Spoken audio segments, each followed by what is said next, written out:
Beleza, amiguinho, amiguinho, você fez um diagnóstico de uveíte, seja lá qual for a espécie, e agora basta apenas tratar o olho, certo? Errado. Errado, porque não adianta a gente só tratar o olho. A uveíte sempre tem algo por trás. Esse algo, ele pode estar localizado apenas dentro do olho, mas até que se fique provado o contrário, a gente tem que buscar. E lembre-se, porque se você não buscar, o seu concorrente vai. E se ele achar, adivinha para onde a família do seu paciente vai? Pois é.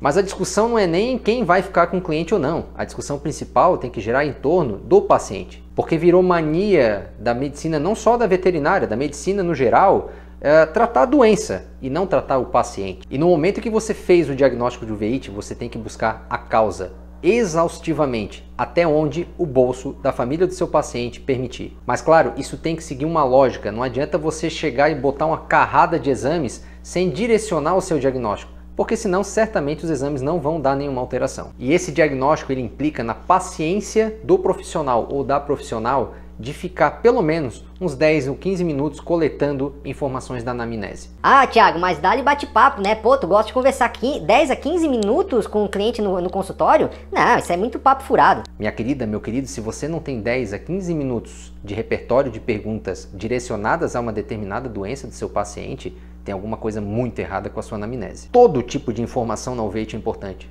Todo. E depois de ser coletadas informações suficientes, alinhado com aquele diagnóstico de uveíte, com aqueles sinais de uveíte que você determinou, que você observou, aí sim você pode partir para o diagnóstico propriamente dito. Primeira coisa que eu sempre aconselho, olhar a boca. Sim, a boca. Principalmente em pacientes idosos cuja família não tem um cuidado adequado com a saúde bucal do seu animal, é importantíssimo que a gente busque informações sobre doenças periodontais que possam estar permitindo a translocação bacteriana e essa translocação bacteriana poder estar causando uma uveíte. E isso também é verdadeiro para os casos de piometra ou piômetra, não sei como é que vocês gostam de chamar. Um histórico de diarreia frequente nos últimos dias também pode implicar em uma translocação bacteriana. E veja que a gente nem falou de exames ainda, a gente está falando de sinais que a gente pode encontrar no próprio paciente em locais que não são os olhos. Bom, aí descartadas essas possibilidades, a gente verifica se esse paciente não é portador, por exemplo, de uma catarata extremamente avançada. Sim, porque as proteínas lenticulares elas são formadas na vida embrionária antes do sistema imune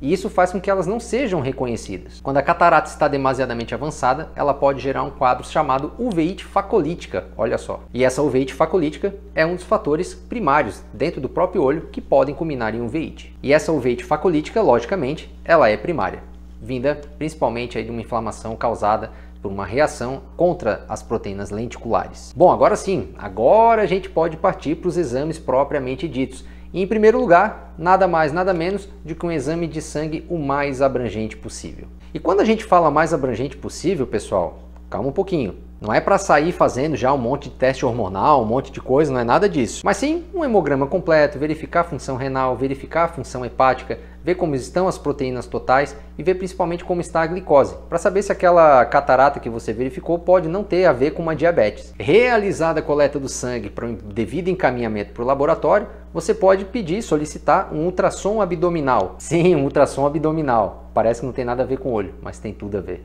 É muito importante que a gente verifique, por exemplo, como está a estrutura do baço, como estão os linfonodos mesentéricos, como está o fígado, como estão os rins, e para ver principalmente se não existe nenhum tipo de neoplasia nessas regiões que poderia, por exemplo, causar uma metástase para o olho. Aliás, isso nos leva a um outro exame importante em casos de uveíte, que é a radiografia torácica. Pô, Thiago, mas aí radiografia torácica, o que tem a ver? O que impede que esse paciente possa ter, por exemplo, uma neoplasia no mediastino? A possibilidade de uma doença no tórax vir ou causar um problema no olho, ela é muito baixa, mas ela existe. E por causa de R$150, muitas vezes a gente deixa de fazer um diagnóstico precoce. Claro que esse valor vai variar de uma região para outra, mas vamos colocar aí uma média. Bom, essa tríade, exame de sangue, radiografia torácica e ultrassom abdominal, é o tripé para que a gente possa iniciar o diagnóstico de uma causa de uveíte. E a condução desse quadro ela vai variar demais conforme o resultado de cada exame. Bom, aí você vai buscar se existem alterações compatíveis com hemoparasitas, com neoplasias, com infecções,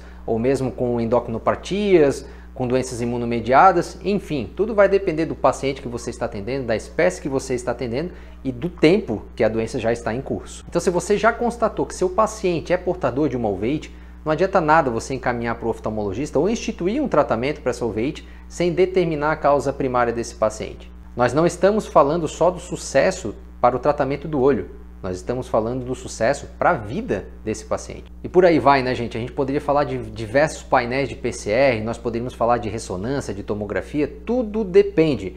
Mas toda essa conversa vai fazer com que a gente caia lá no início desse vídeo, que é justamente quando a gente fala da anamnese. Então parece bobinho, né? A gente falar de anamnese para falar sobre uveíte, mas cara, vocês não têm noção do benefício que isso traz, da importância que isso tem no direcionamento do diagnóstico. Então não é demérito nenhum olhar para si, reconhecer que falta repertório de perguntas, voltar lá para o livro de semiologia. A gente não volta para o livro de fisiologia muitas vezes quando a gente quer ver alguma coisa relacionada à clínica? Pois é. Então, resumindo a nossa conversa, pessoal, diagnosticou uveíte, olha a boca, verifica se tem algum sinal nesse paciente que possa ser compatível com piométrica, claro, em fêmeas, né?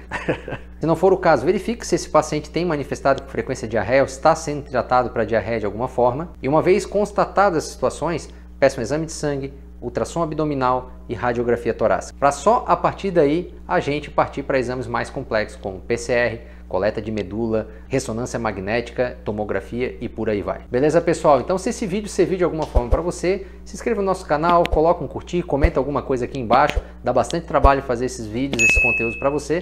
Então o mínimo que eu te peço é só essas atitudes que vão ajudar a gente a se manter vivo aqui no canal. Beleza, pessoal? Forte abraço!